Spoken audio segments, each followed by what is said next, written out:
Today we're going to talk about Trump and Republicans shooting themselves in the foot in the aftermath of the debate, and I interview Mark Cuban about Trump's debate disaster, Elon Musk's use of Twitter to spread disinformation, and what Mark is doing with cost-plus drugs to bring drug prices down. I'm Brian Tyler Cohen, and you're watching No Lie. So the debate clearly was a disaster, but what Trump and Republicans decided to do in the aftermath of the debate was arguably just as destructive. Look, when Biden lost, no one on the left was saying that he won. No one acting in good faith anyway. But Trump loses, and you look at the absolute conspiracy theories that have just consumed the Republican Party. ABC literally had to issue a statement confirming that they didn't give the questions in advance to Kamala Harris because Republicans are so committed to the bit of claiming that they helped her cheat. Like, what questions are you going to give Kamala in advance? It's a political debate. They're going to ask you about abortion and the economy and immigration. This isn't 11th grade physics. There's no surprises here. The first question was literally, when it comes to the economy, do you believe Americans are better off than they were 4 years ago? Wow, talk about a curveball. The fact that Trump supporters think that Donald Trump's inability to respond to basic questions about politics means that Kamala got the questions beforehand just betrays how ill-prepared and ill-equipped and incompetent he is for the job. If you can't guess that you're going to be asked about abortion at a presidential debate in the year 2024 without feeling like you were somehow duped by the moderators, you probably shouldn't be on that stage. Another conspiracy theory was that Kamala was being fed answers through an earpiece. If Kamala was on stage reciting the first 20 digits of pi, sure. But do you need an earpiece to say Trump's rallies are boring and then just sit back and watch the guy next to you descend into an unhinged rage? Do you need an earpiece to say Trump's dad handed him $400 million and then sit back and watch him melt down? Like, I've watched Hallmark movies less predictable than Donald Trump. I can assure you, Kamala Harris does not need an earpiece to know how to bait the simplest person in politics. And then, of course, my favorite is this idea that Kamala coming out and immediately challenging Donald Trump to a second debate was somehow proof that she lost.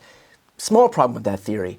When Trump beat Biden at the first debate, see how easy that was? What was the first thing he did? He challenged Joe Biden to a second debate because he won, and it probably felt good, and he probably wanted to do it again. Human nature hasn't changed in the last 2 months.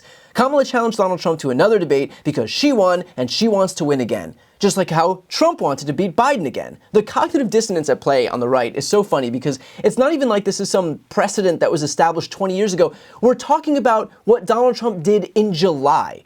And look, it would be bad enough that Trump lost. I get it, it sucks, you want to explain it away however you can, but by promoting these desperate and frankly embarrassing conspiracy theories, Republicans actually just double down on the exact reason that Trump lost. The whole country watched Trump claim that migrants are eating dogs and cats, or that women are executing their babies after they're born, and he embarrassed himself because we can all see that that stuff is crazy and untrue. And so how do Republicans respond to that? By promoting even more insane conspiracy theories? All that does is showcase that the rot in the GOP is not limited to Trump.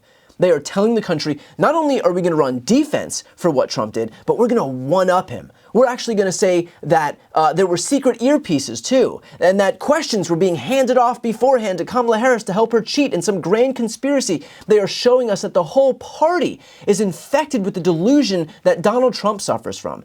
And if that's the closing message, hey, far be it from me to get in their way.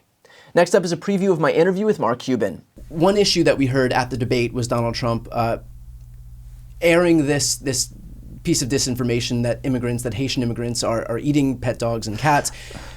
We don't have to talk about that. It's obvious that's nonsense. But the practical consequence of that is now we know that Haitian immigrants are keeping their kids home from school, that there's that their homes and property is being attacked as the result of that, and this is predictable, right? Like we've seen when Donald Trump issues his clarion call to his supporters. January 6th it happened with COVID and the Kung flu. That's what he was saying. Then there was a spike in violence, Islamophobia, right? The whole 9 yards. So anti-Semitism. Can you speak on just your reaction to that? As we see, someone like Donald Trump use his platform not to do any semblance of good, but rather to kind of vilify people that he so that he can help himself politically. Yeah, that's the Roy Cohn school of management, right? You demonize and demonize and demonize and give credit to nobody else.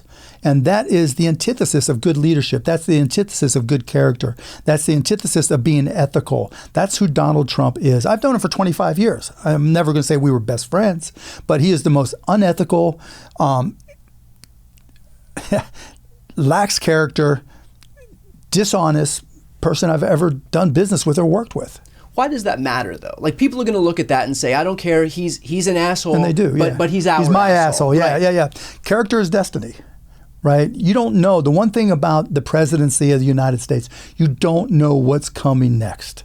The past is no predictor of the future. You have no idea what the next problem is you have to deal with on a small or large basis, like COVID for that matter, right? And you want somebody who has character, because that has empathy, that has a willingness to learn and understand. And you want somebody that is ethical when it comes to making difficult decisions. I can't even imagine why people consider Donald Trump because of his lack of character and ethics. Because when that tough time comes to make a decision, he's only going to listen to himself. And we've seen how that works out. We saw it worked on the debate, right? If he's not going to listen to anybody for a debate, right? And when he's trying to convince people to vote for him, when you have 40 or 44 cabinet members disavow him and say you shouldn't vote for him, when you have, former Republican presidents and senators and current senators come out and saying don't vote for him, that is not a man of character. They would have given him the benefit of the doubt if they believed in his ethics or his character, or that he was honest.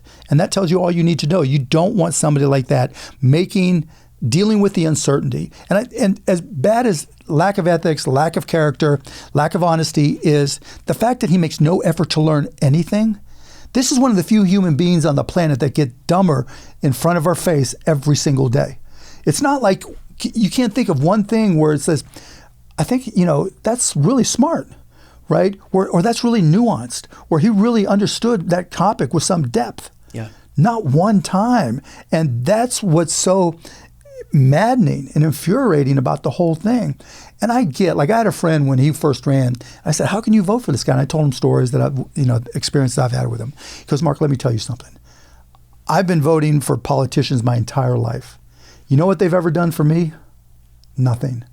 I don't want a politician anymore. And there's some people that just glom onto that so strongly, they don't care about anything else. But the flip side of that is, isn't he the worst manifestation of all of the things that they hate about politicians? Yeah, of course. He did nothing.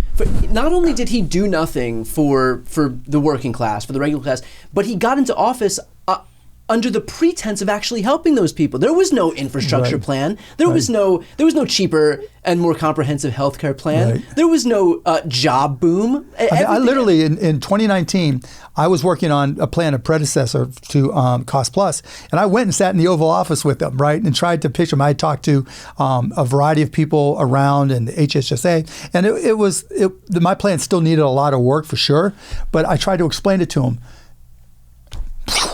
It's like anything else with Donald. He's not going to try to get into any details. But to your point, right?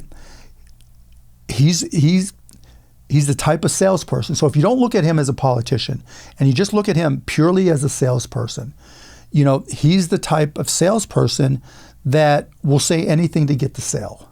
We've all had to deal with him, right? Yeah. And that's who he is. But he's a good salesperson, and he will connect to you at a visceral level and understand what your fears are and sell you on fixing those fears. And then he'll amplify those fears. Your computer's going, like in technology, your computer's going to crash. You're going to get hacked. Hacking is the worst it's ever been by my software, right? That's who he is. It has nothing to do with whether or not the software works, but if I can get you to become afraid of Haitians, of black people, of Jews, whoever it is. Trans people, gay people, whatever, right? Yeah. Anybody, then I can sell you on the fact that I'm your guy. Because when you're selling something that isn't discreet, right? It's more general, like cybersecurity, right? Or fear that, your community is being taken over by these immigrants. That's the easiest sale in the world, and that's why so many people follow him. Because if I tell you you have more reason to be afraid, and then I give you reasons why you can be more afraid, and even if I don't tell the truth about how I'm going to fix it, if I lie my ass off and you know I'm a liar, but hey, at least you're giving me a shot to fix it. Whereas Kamala is joy, she's hope. And I think, and I believe, and I hope that people are ready for the change, that they're tired of just being of everybody around them being demonized, right? And that the number of people who have been demonized speak to the people around them and get out and vote and say, look, it's time to change. To watch the full interview with Mark Cuban, click the thumbnail right here on the screen or check out the interviews playlist on my YouTube channel. You can also click the link on the screen to listen to the audio version of this episode, and of course to see more of my content, the subscribe button's on the screen as well.